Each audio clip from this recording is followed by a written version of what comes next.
Why is every influencer suddenly doing Pilates in a matching set? Hi, Bod Babes. Welcome back to another episode of my fitness podcast. I am your host, Kylie, and this is Bod.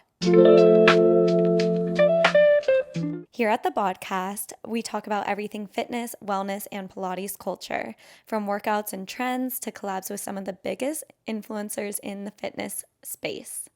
Whether you're into Pilates, lifting, or just starting out your fitness journey, you'll feel right at home here.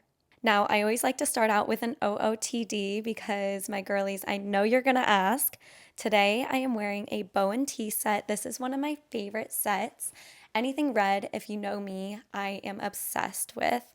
The halter plus the strap on the side, so stinking cute. I highly recommend this set. Then I'm wearing another pair of YOLO socks. These ones were the Valentine's Day ones. They have little lips on them. They're so cute, the bottoms. The details in this are adorable. And then my drink of choice today is Elements. If you know, you know. If you take any hot Pilates or yoga, you need these electrolytes. They taste so good. They're filled with salt and just taste amazing. So we got our watermelon flavor today on deck. Now, let's get back to why every influencer is suddenly doing Pilates in a matching set. I've been seeing all the gym girls trying out Pilates. I've been seeing, honestly, every influencer doing Pilates now. It's great. It's just now a whole aesthetic, so let's talk about it. Matching sets, matcha, coffee. It's just such a girly thing to do. I mean, my men get in there. It is such a good workout for both men and women. You need to try it if you haven't already. But in this fitness space and in this influencer world, I'm sure we have all tried Pilates at one point in our life by now.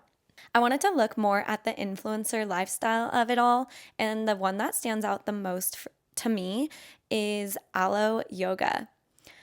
Now, they're really feeding into the influencers doing Pilates. It's an invite only, correct me if I'm wrong, invite only studio where they invite all these influencers to do Pilates on their reformers or into their private headquarter room. Now, love-hate relationship with these videos because I'm guilty. I will watch all of the videos, but we're talking influencers that are not fitness influencers, right? So we have like Alex Earl, we have Kendall Jenner. I'm pretty sure Justin Bieber has gone. So think those influencers. Love them all so much. I watch all of their content and I will watch these Alo videos. However, as an instructor point of view, let's take a look at their form because I am seeing not the best form and a lot of props going on. Booty bands, weights. To me, these are beginners, right? So I don't want to put on props with all of these things trying to make it look cool or etc. When their form needs a little work. But no hate to it. I still enjoy watching. I'm a little jealous. I want to get invited. My sister gets invited all the time and she always comes back, not always, but she comes back sometimes with merch and I just get a little jealous. One day I hope to make it. We'll be there. I'm going to put it in the stars, but let's move on. Now let's talk about our actual Pilates influencers, such as Pilates by Izzy. I am sure that you have seen her all over your For You page if you are on Pilates side of TikTok, Instagram, anything, honestly, YouTube. She's big on YouTube. Her workouts are incredible. I think that we teach kind of very similarly. However, I have such mad respect for her. When she's instructing on YouTube, she doesn't huff, no puff. She is so strong. Now, if you watch my videos, your girl's struggling here. I'm sweating. Pilates by Izzy does not sweat. I swear, she's perfect. I love watching her YouTube videos and her TikToks. She honestly inspired me to start my own, so shout out to her.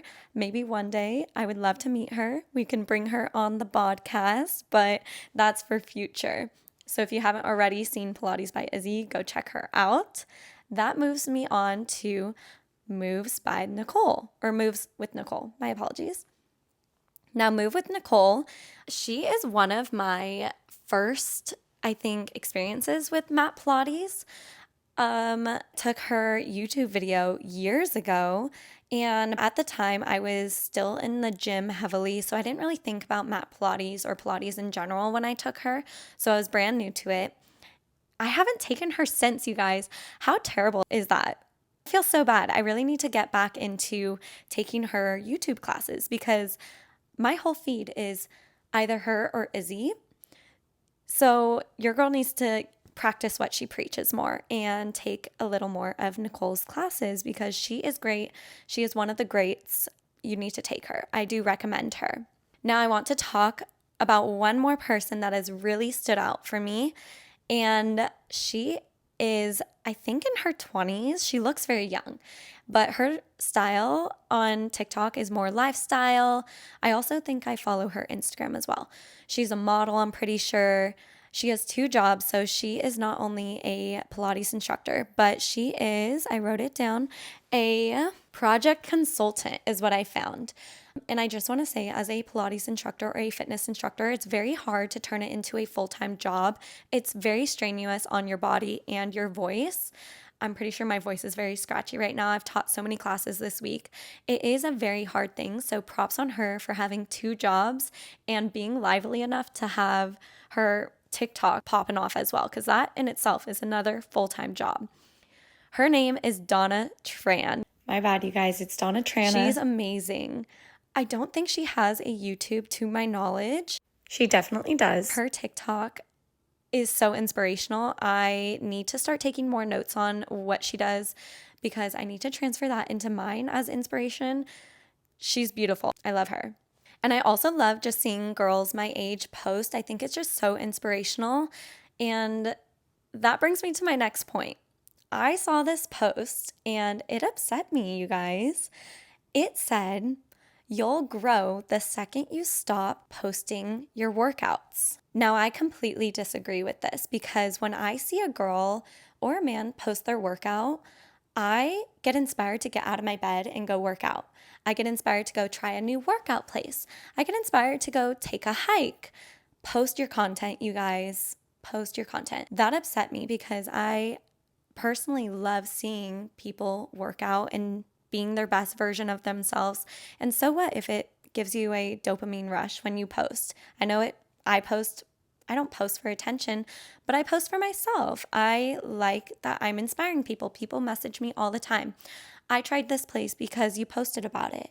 I tried this move because you posted about it. I taught this because I loved the sequence that you posted. It's inspirational, you guys. I pull from people that I see and I create it into my own, and I know that other people do that as well. So post your content. Don't let that deter you or derail you from posting. People care, okay? Even if it's one person, people care. That brings me to the next point, filming in class. Pros and cons, you guys. I see both sides. As an instructor myself, I love when people post and film in my, not post, but film in my class. There is a level of respect. I always ask the instructor if I'm taking a class, "Hey, I'm going to be filming. Is that okay?" Instructors usually say yes, just don't get people in the background. Understandable. And as I film in class, I always make sure that I take a corner area or I'm in an area that people are not near. And if I'm in a reformer class, I always make sure to crop the video after or let the person next to me know, "Hey, I am filming. You're a little in it right now, but I will take you out. Don't worry." And just make sure that they're okay with it. Other than that, I see no problem of filming in class. I know people have their opinions. Just be respectful for it all. Be respectful to your neighbors. Be respectful to the instructor. But other than that, I'm okay with it. I love it. I love to see it.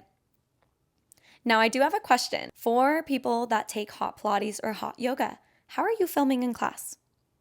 I see all these like great angles and everything throughout class, and I'm like, my phone overheats or my camera overheats.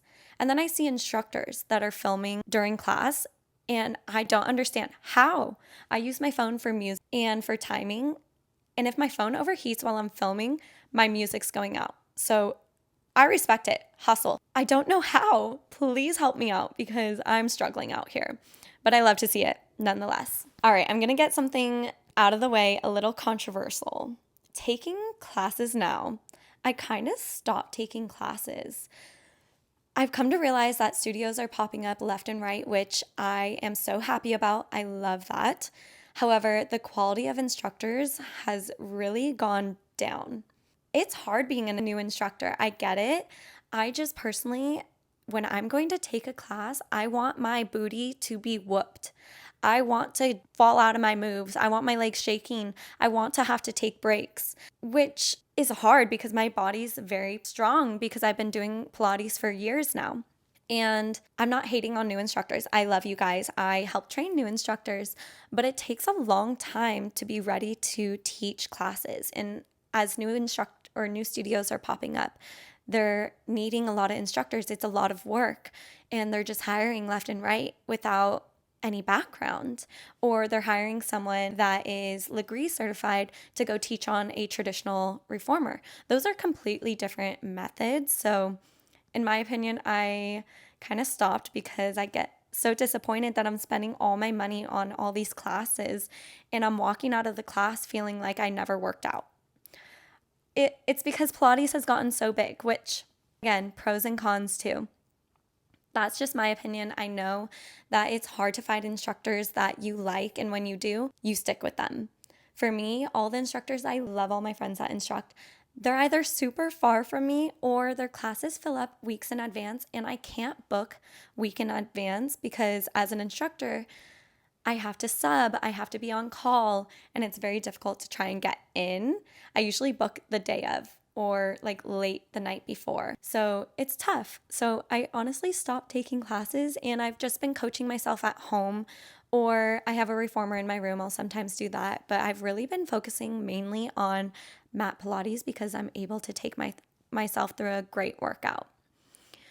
Now, coming to an end, you guys, yay. So I'm going to go over the biggest pro is finally Pilates is getting the spotlight it deserves. However, the con that I see is the glam version sometimes makes people feel like they need to spend so much money on outfits and on boutique studios, which is not the case, you guys. I honestly spend a lot of my money on workout clothes because if you work out in a cute set, sometimes you get a better workout in. That's just me, but it doesn't take a lot of money to buy a cute set. Go on Amazon. If you're just starting out, ball on a budget. I get it. Going to Pilates studios that are super cute, it's fun once in a while. I have ClassPass. I love it. However, you don't need to go to have a great workout. You can find these wonderful people that are posting free workouts for you on YouTube. Pilates by Izzy, Moves with Nicole, me. Had to put it in there. I post for you guys. I just started. Had to pat myself on the back for that one. But you don't need to spend a lot of money to get the results that you want. So, with that being said, do you think that Pilates is here to stay, or is it just another influencer trend? Drop your hot take below and let me know, you guys. Thank you so much for listening in, and I will see you guys next time on the podcast. Bye.